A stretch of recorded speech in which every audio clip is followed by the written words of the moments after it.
আজকের একটা বিশেষ দিন, তাই তোমাদের কাছে দেখাতে নিয়ে চলে এলাম। আমার আজকে অল্প দিনের বিজনেস শুরু হয়েছে, প্রায় 1.5 মাস হলো। তো তার মধ্যেই উনি 2 সপ্তাহ হলো উনি খাবার নিচ্ছেন। আমার খাবার ওনার ভালো লেগেছে বলে ওনার আজকে একটা বিশেষ দিন, মানে ওনার ওয়াইফের বার্থডে। ওটা আমাকে ভরসা করে উনি আমাকে কিছু খাবারের আইটেম অর্ডার করেছিলেন। উনি জানতেন ওনার ওয়াইফ আজকে ভাত খাবেন, কিন্তু যে ঘটনাচক্রে উনি আজকে ভাত খাচ্ছেন না, ওনার ভেজ আছে বলে।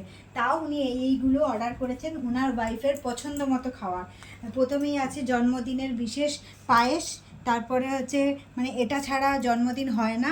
তারপরে আছে 5 রকমের ভাজা, বেগুন, পটল, কাঁকরোল, কুমড়ো, আলু, এগুলো ভাজা। আমার তরফ থেকে ওনাকে দিচ্ছি বড়ি ভাজা, আমাদের বিশেষ বিশেষ আকর্ষণীয় জিনিস। আর এটা হচ্ছে পোস্তর বড়া, উনি পোস্ত খেতে খুব ভালোবাসেন। পোস্তর বড়া, এটা ধোকার তরকারি, এটা ছোলার ডাল, এটা হচ্ছে ছানার কোপ্তা কারি, আর এটা আলু পোস্ত, আর এটা হচ্ছে পরোটা। উনি ভাত খান না বলে আজকে এই রাতের ডিনারে উনি এই নিচ্ছে। তোমাদের কার কেমন লাগলো জানিও, আমাকে কমেন্ট করো।